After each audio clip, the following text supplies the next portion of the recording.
Welcome guys to another episode of Danganronpa, another episode of Despair Girls. And today we'll do the last part of the spin-off novel with Hagakure Hagakure. Let's get it. Last chapter, chapter 5. Ultra Despair Hagakure is gonna start, dude. Thank you. Chapter 5. Hagakure Hagakure. I see Kanan's face above me. Frowning, gritting her teeth, tears forming in her eyes. Hey, what kind of face is that? You're too pretty to be crying like that. Why are you... Oh, that's right. I'm being choked by Kanan. I acknowledge it, I accept it. Crack! My vision gets all hazy. The consciousness is slipping. I'm going to die. I have to push her off of me somehow. But I can't even move a single finger. What? What are you saying? I'm fading away.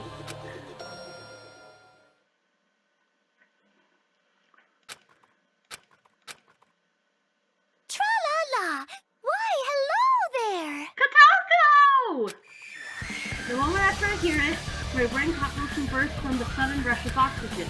My hair to my toes, I feel the blood flowing through my body again. Once covered in white fog begin to clear up and I can see clearly. Huh? Just a few feet away from my body, I can see a mechanical red robot. This when I was thinking I just see things, but the picture doesn't change. The pink-haired graceful girl from earlier sits on the robot's shoulder. I understand what happened now. The robot knocked Kanan off of me. That's why she stopped choking me. I coughed and set up. Kanan's in the middle of the wild battle with the robot. You need to be punished for doing such a shameful thing to me! The two attack swing snap towards Kanan's head as she stands on top of the rails. Just a moment for a land, Kanan's untracked sitting straight. The axe lands down into the gravel on the ground. The robot hovers for a few seconds above the spot. The robot then just makes a loud whooshing noise. Kanan quickly rolls on the floor and dodges the robot's charge. Kanan pushes herself up and then kicks off the ground, jumping at the robot. Passes right between its two huge legs, just barely avoiding being squashed. The robot turns around. The huge axe comes around once more. Just as about to land, Kanan dives out of the way. This great school is in total control of this battle. The only thing Kanan can do is stay on her toes and try to avoid being killed. She's engaging her hacking gun. She must be out of ammo. In that case, maybe she can try a hand-to-hand fight like she did before. No, that won't work this time. Her opponent sitting on top of the enormous robot's shoulder. Even Kanan can't jump that high. The distance too large for her to cover. And not only that, but I think Kanan's right leg is injured too. It's not as fast as she usually is. When she's being attacked, she's usually favoring one leg. It's only a matter of time. If this keeps up, Kanan's going to die. That axe is going to split her head right open. She'll be nothing more than a bloody corpse. Picturing it sends shivers up my spine. I'm glad now in her shoes. Thinking it's a horrible thing and so ashamed. I hear a voice inside myself. What are you just going to be a house bystander now? You don't save her, who the hell will? Well, to be fair, this chick tried to kill me. If I save her somehow, how do I know she won't have to kill me later? Come on, you have to help. Yeah, I know. I can't think about what might happen. I graduated from Hospital Academy and working for future brothers and how much I changed, how much I grew. I have to try. In this situation, I have to. This is a story like that. I am Yasuhiro Hagakure, future foundation for Brian's fortune. I should run to her, but my legs are shaking, my stomach is cramping, every cell in my body is trying to resist the urge to go help her. For some reason, I tell my own fortune again. I see myself falling into despair. I have a horrible sinking feeling sitting over Kanan's body. Back to the present, my teeth are cluttering together and I have my back against the wall. Kana Nakajima. Oh crap! The juice begin of leg comes down on me. I come backwards, trying to stop the impact. But my injured leg keeps me from dodging completely. The kick hit me square in my stomach twice as hard as I expected. A horrible thrust I can't bear to hear spills out of my mouth. Before I can really be embarrassed about it, I fling back towards the edge. I land sharply on the gravel and it feels like my skin's peeling off. Katoko's extra cute voice is heard over my sounds of agony. Oh, it's difficult you get when you're the fighting demon. I open my eyes slowly. Kotoko stepped off the rope and laughing at me a few feet away. I have used this opportunity to leap out and grab the brat by the neck. My body is broken. I can barely move. Kotoko obviously knows that and is taunting me. That leg is a horrible sight to see. Even as I force myself, I don't think I could take another step. No, I don't think I know. I know. This pain is real. My leg is useless now. Even if I somehow get out of the situation, I don't think I can ever walk again. Look at me like this until the fear for my future. Like a tree drifts apart and my muscles are showing through my skin. I look up my leg towards Kotoko moving towards me. She's holding some kind of extending cosplay in her hand. What is this, some kind of new weapon? Is she getting a little to fight a wall with the thing? She steps right up to me. I noticed when I was getting tied up on my stuff. Her voice. What is it? Is it curiosity? Maybe you don't like your whole strong wheel face, but your face is quite adorable. What? I told you, didn't I? I'm an enthusiast for all things adorbs. I just love them so much.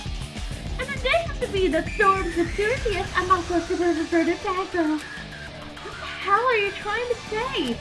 You're so adorbs! I want to motivate you! Oh no! What is this kid saying?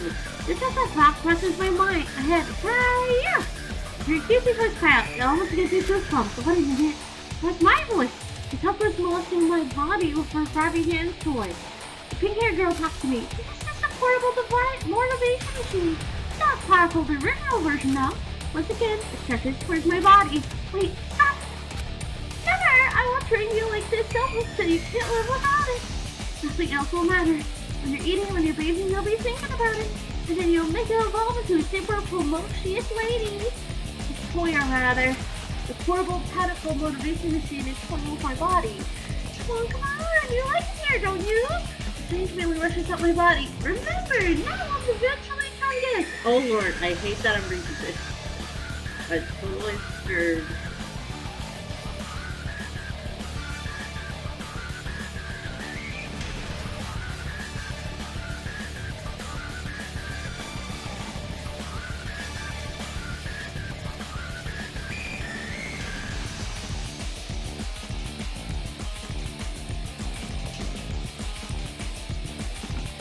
I hate this.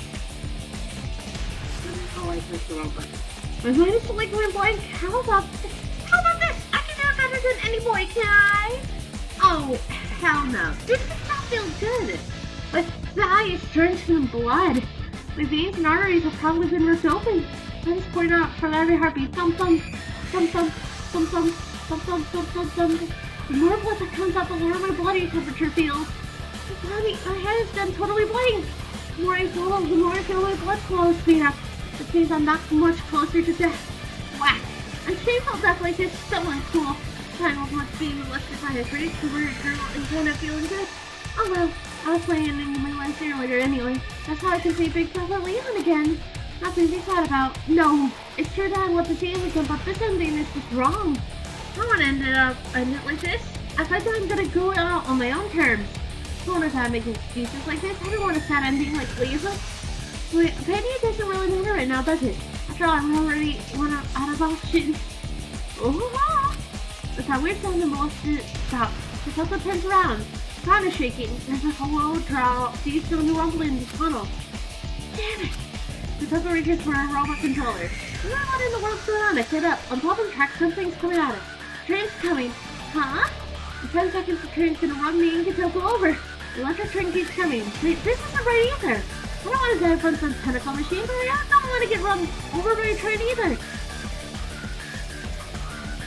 The shoulders perk up in indignation. The robot parked on the center track suddenly jumps up. Like a silver wrestler, the robot grapples with the oncoming train.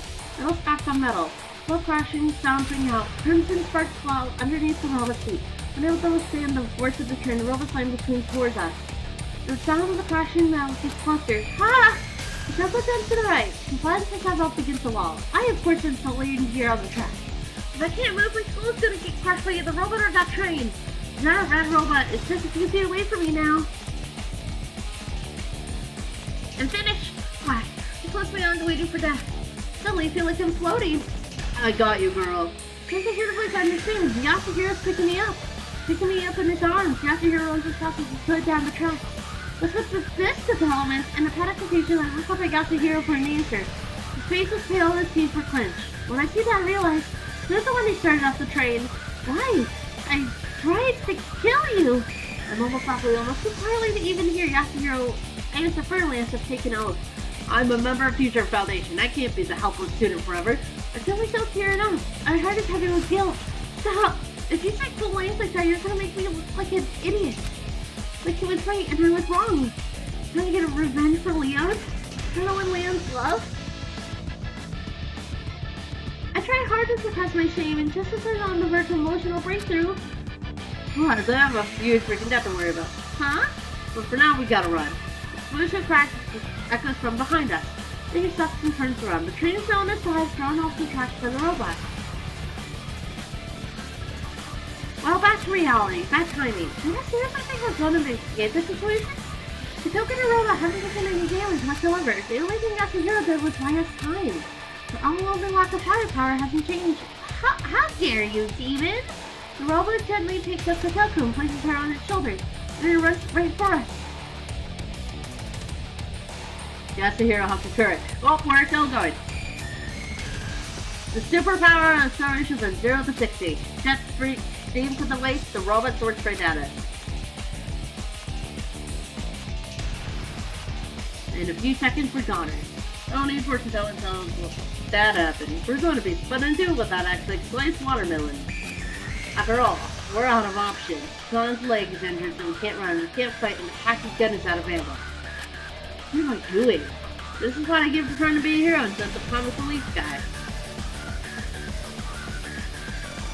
I didn't solve anything. I just added myself to the list of casualties. I really should stop trying stuff like that. Don't just not like me. Screw all that first world stuff. Game over. My shoulder is still limp. I'm about to drop Connor right there. My legs weak and I fall to my knees. My fortune-telling tools and cell phone drop out of my pocket. Then a robot text burning away. The air and tunnel gets closer and closer. I'm ready to text above his head, prepared to swing it down an arm. Preparing myself for death, I close my eyes.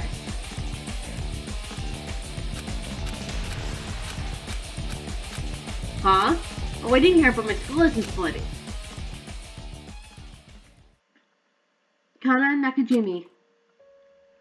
On the day the snow first fell, I was getting a secret lesson from Leon at the high school covered in the white snow.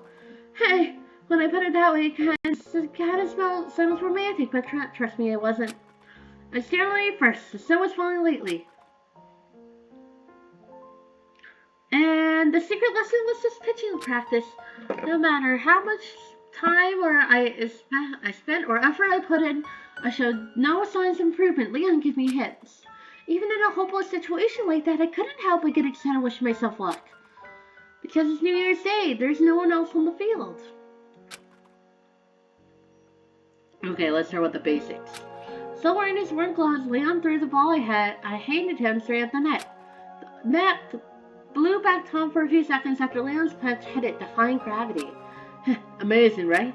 As Big Brother Leon grunted at me, the ball he threw finally stopped spinning and dropped to the ground. This is what I truly understood. Even if I practice my whole freaking life, I will never be able to pitch like that. I've seen his pitching games and on TV, but it's completely different watching close up.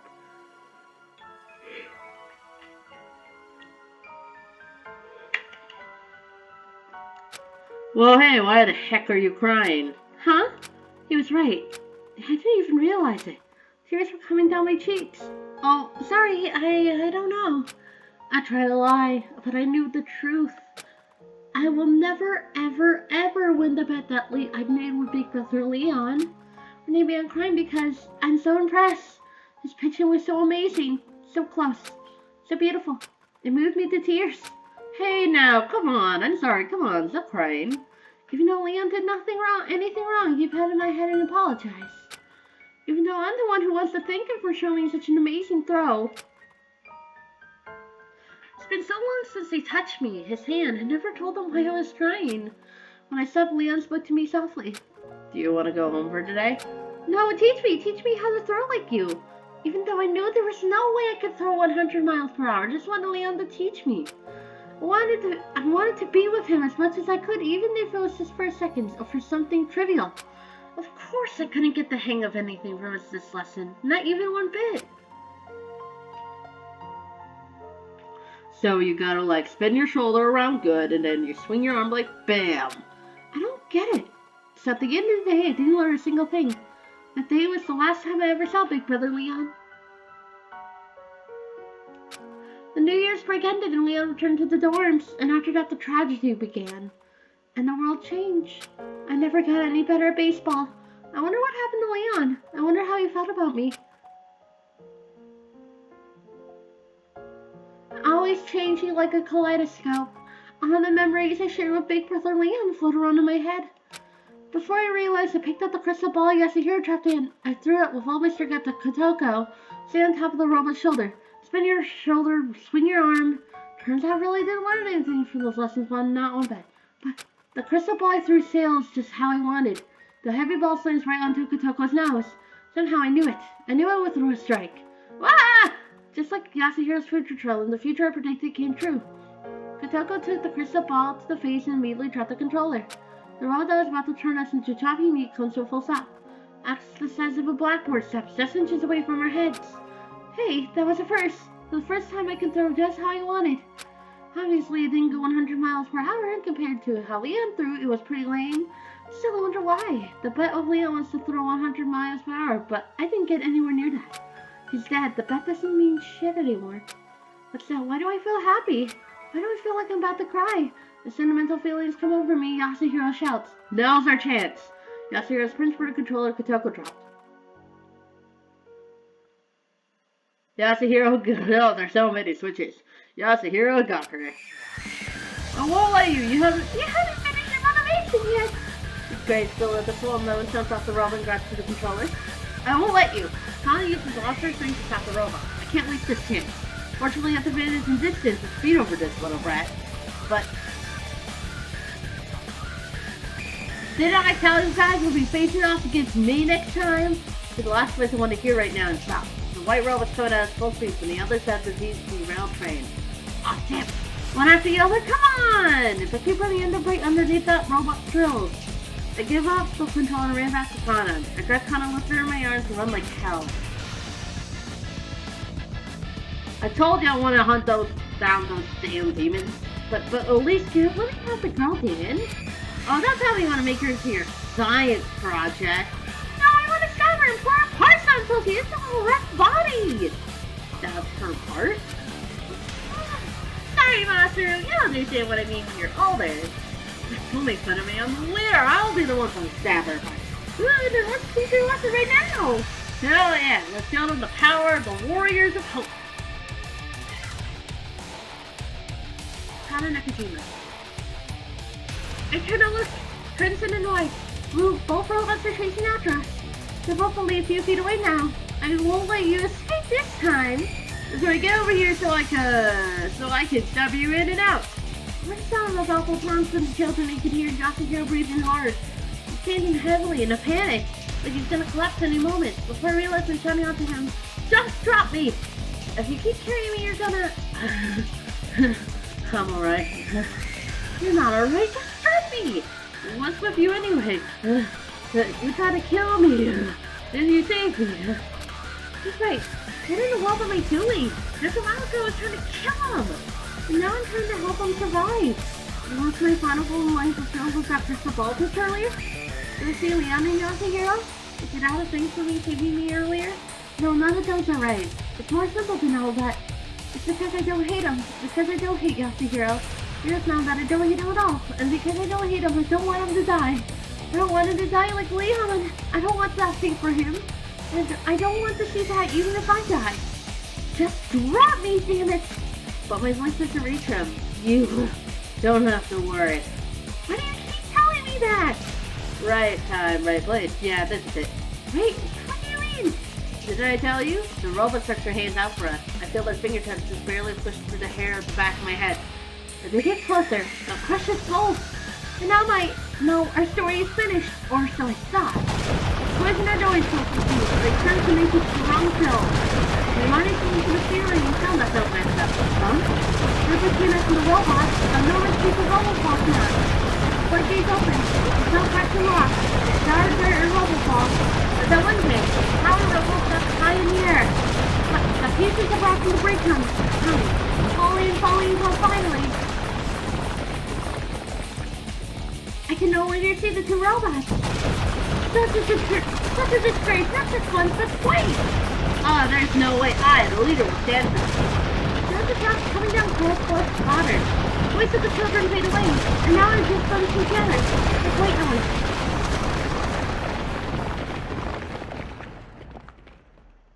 And we keep going like Kana. Although it seems impossible that the two children are still chasing us, Yasu keeps going for a while. Finally, he stops, sets me down on the ground, and then suddenly yells, "That was close!" You'd think he was done, but he grabs my hand and swings him around. What a relief! Oh man, being alive is such a wonderful feeling. Huh, yeah. I mean, I am sad that we made it out alive, but he's so pumped up all of a sudden, it's kind of weird. Wait, what was that just now? You sounded like you knew right when the tunnel was going to collapse. I reached my place in anger. Yasuhiro breathed in deep breaths and spoke proudly. It's just like I said, I saw a future about to have the tunnel collapsing. I told you my fortune teller is super detailed when it's correct. That's how I knew. I see. I do remember saying something like that. It wasn't just dumb luck that got him into Hotspeak Academy. So wait, you said your fortune telling only comes true 30% of the time. We could have died. That's why I'm so happy right now. I was ready to believe in myself. So he is just relying on luck.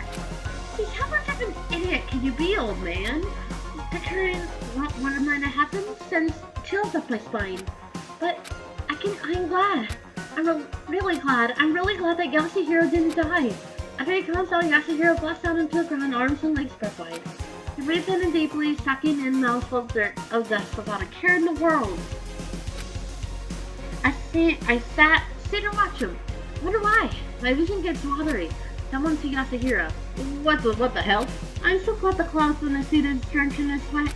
Now you will realize I'm making it wet with my tears. Back.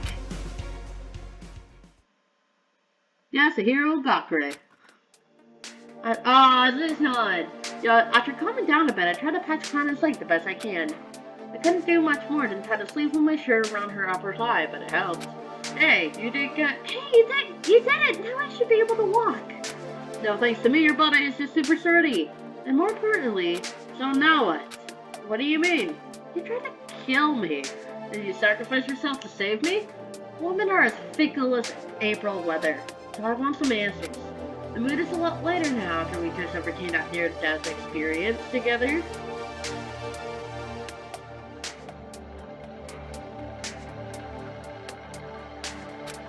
Well, actually, we're still living a damn near-death experience. Until I know her true intentions, I shouldn't really open up to her. As I brace myself on an answer, why did I try to save you? The only thing you can think is that I didn't want you to die. I didn't want to kill you anymore. Well, that's a relief. But before I can become uncleansed, I gotta know. Who emphasized you? Are you still going to try to get revenge on future Foundation? She planned to trip the other staff with a bare hand like she almost did me. Of course, they killed someone I love. I'll be lying if I told you I didn't want them dead. From what I can tell, her mom's really is just undue resentment. But it's not like I'm an invitation to judge her. But just like us, Conan is also a victim of despair. If things were different, maybe I would actually trust her smile. But still wanting revenge against Future Foundation is weird to me. As I keep saying, Conan continues. But you know, it's not like I totally forgiven you either. Maybe Leon would have died if you... I hear Conan gulping hard.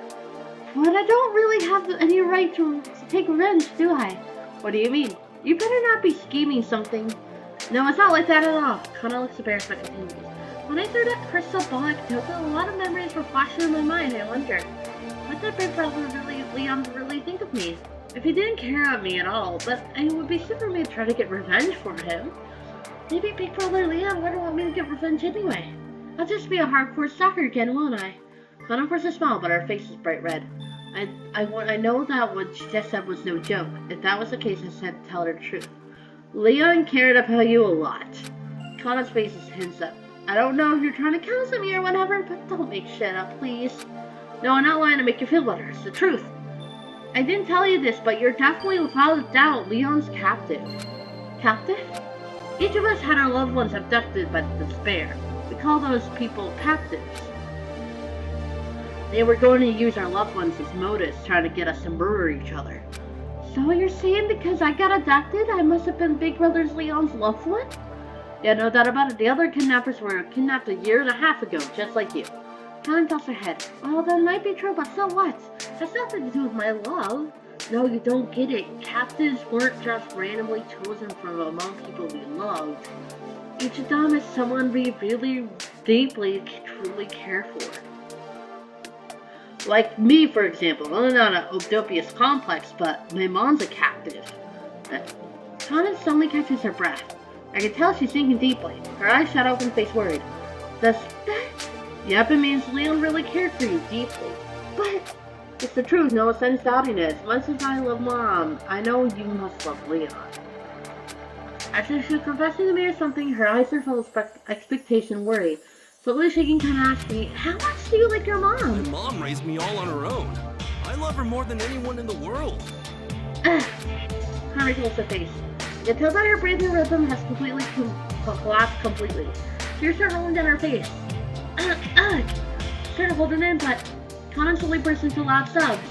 Her broken voice echoes in the tunnel. She cried enough tears to last a lifetime. Her eyes are swollen, vengeful, her throat parched. She opens her mouth to speak. I'm going back to Toa City, but the tunnel is gone. No, this railway has a few intersections if we do it right. We can get back to the town from here. Is that so? And what are you gonna do when you get back there? Find Future Foundation. Does that mean maybe I'll kill them, maybe I won't? I don't know for sure. I know I no longer want to kill you, but I'll decide the rest when we meet. Maybe they're good guys, just like you. There's no way I could stop her. Whatever happens, happens, baby. My comrades didn't stop off like me. They could have probably taken this girl if it came to that. As for me, I'm getting out of here. I'll contact Future Foundation, tell them about her nicely. Even though part of me does want to go back with Conan, there's no way I, a member of Future Foundation, should be with someone who wants to kill us. Can't imagine what my coworkers would say if they found out. I don't really see any way around it. If I were to say something cult here, I'll have to say it's fate that Conan and I split up. That's how I convince myself anyway. Wanna go together part of the way? Nah, wanna go together part of the way? Oh man, it'll take a while for me to kill my HP. Alright then, sorry about a lot of things, and also thanks. Yeah, you be careful out there, you hear? I sit down as a rebel and wave. Well, I'm sure Conan's gonna be alright. Take a breather with a sigh of relief, but then I suddenly realize it's not gonna be alright at all. I split off after Conan like I'm flying. Conan turns around surprised with Brendan's question. Didn't you say you were gonna come with me? 8 million. What? I'm still 8 million in debt. There's no way I can pay the debt without some cash from Conan's family. Screw what my coworkers think. Money is way more important. Conan tilts her head with a smirk. Oh, whack. Yeah, I'm the one who's whack.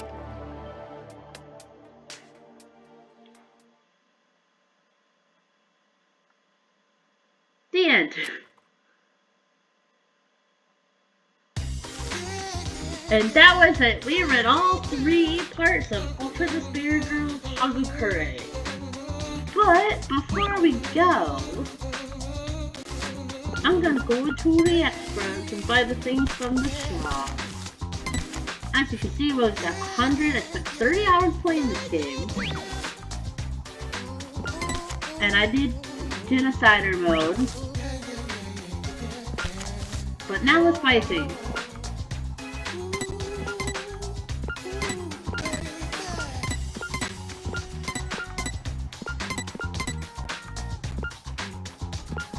We have so much things to get.